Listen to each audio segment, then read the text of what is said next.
RV living with the geezer. Old buddy of mine that I went to fire school with is selling these ranch land fire units. Look at the pressure on that thing. Putting out a foam. I'll show you the foam right here.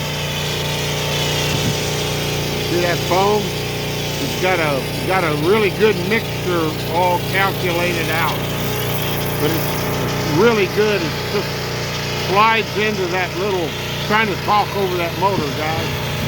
Just slides into that little trailer or back of a pickup. It's got 300 gallons there.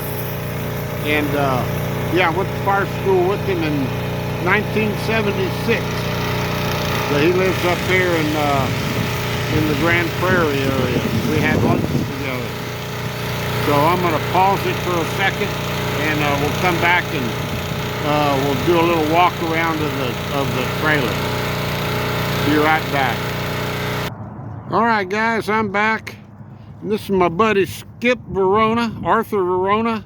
Him and I, like I said a while ago, we went to fire school together in 1976, right, Skip? Back in the day. There was dinosaurs running around back then, man. And we're still here to talk about it. And we're still here to talk about it. Yeah, Skip has had a varied career, fire department, and working for the state of Texas.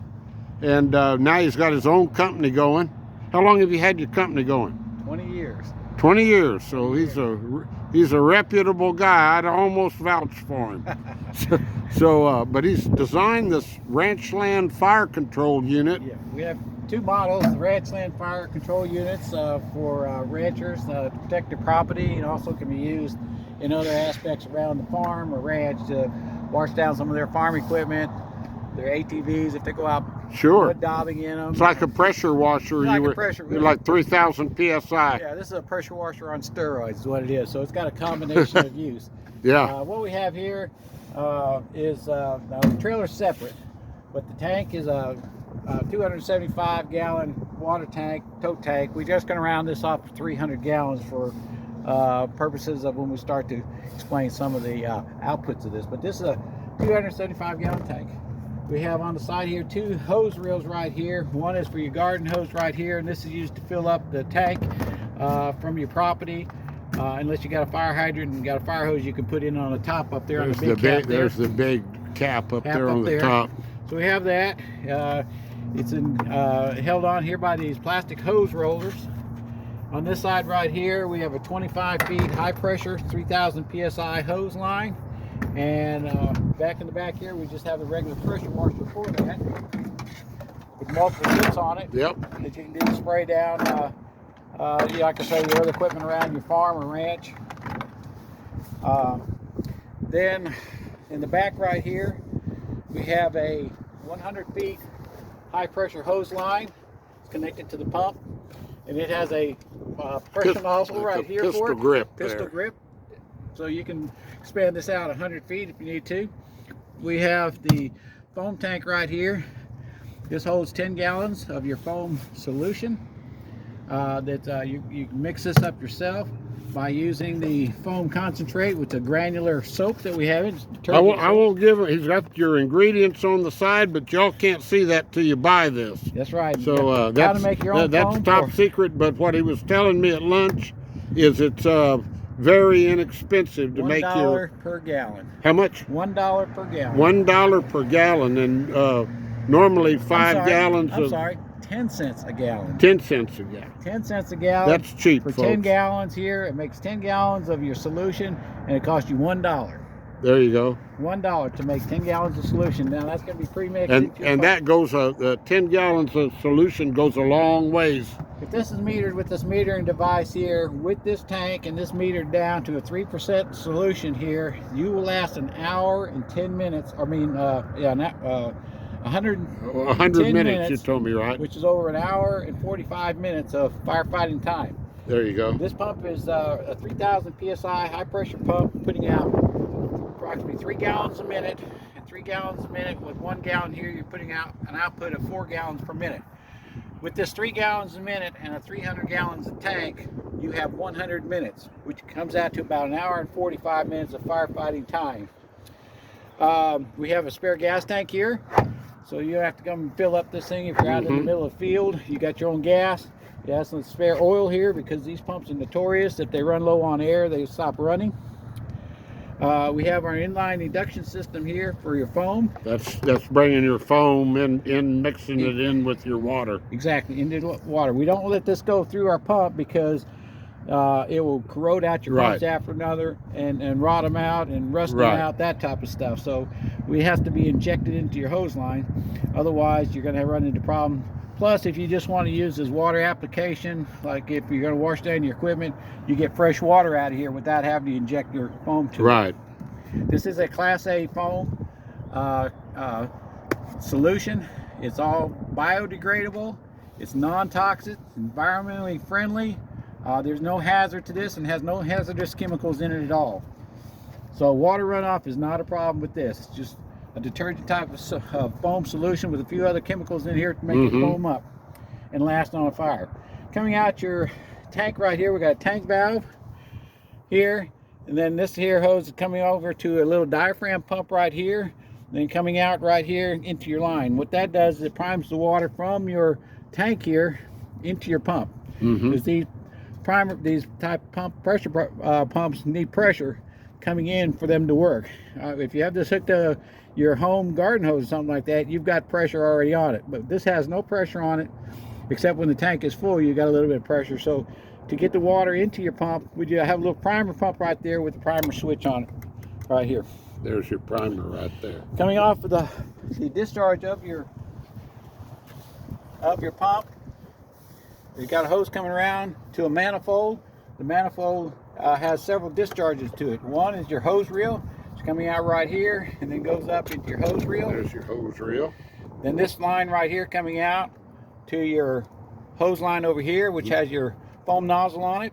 And then our third discharge right here is an extra one here to hook up your pressure washer, like I was showing you on the side. That's got a quick release on there.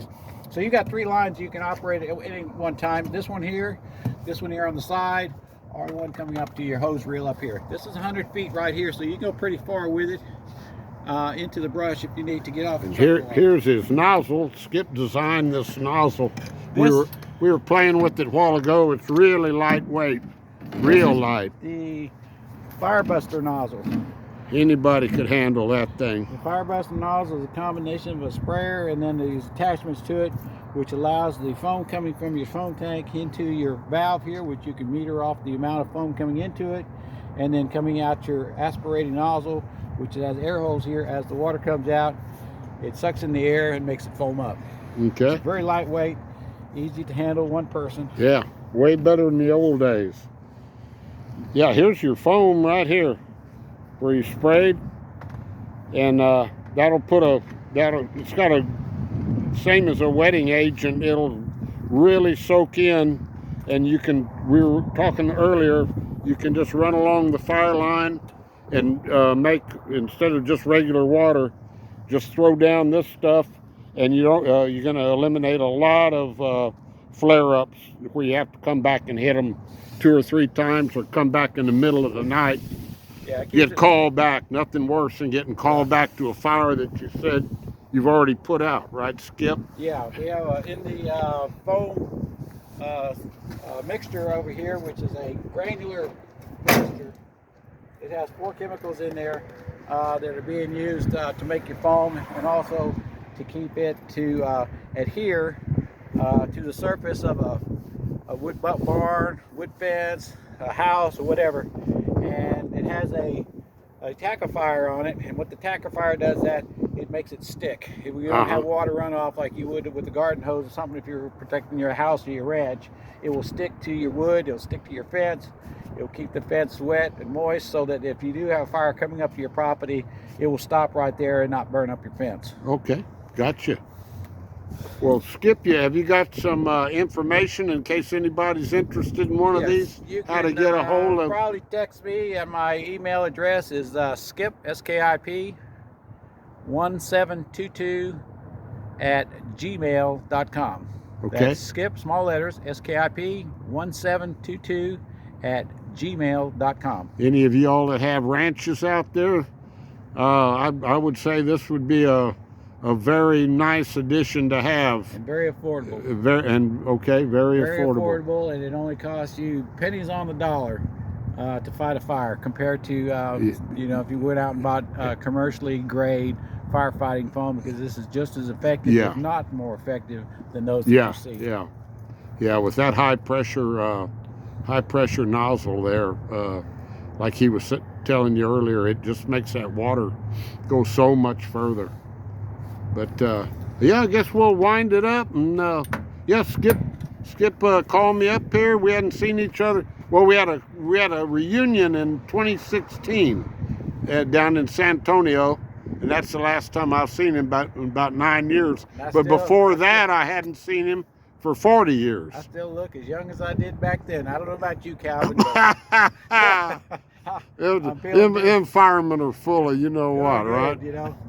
Once you're a fireman, you're always a fireman. Okay. Well, and it's really great seeing him again today. And we just ate over at Red's Burger Barn. It was pretty good. It's right across the street. Texas. In Main Street of Azle, Texas. All right, guys. This will be the Geezer, and I'm letting you go. And I'll give Skip the info how to watch this video. And, you know, there might be some movie recruiters out there trying to get a hold of him next. Who knows? He'd make a good John Wayne. Oh, absolutely. Okay. Talk to y'all later. Signing off. Adios. Bye-bye.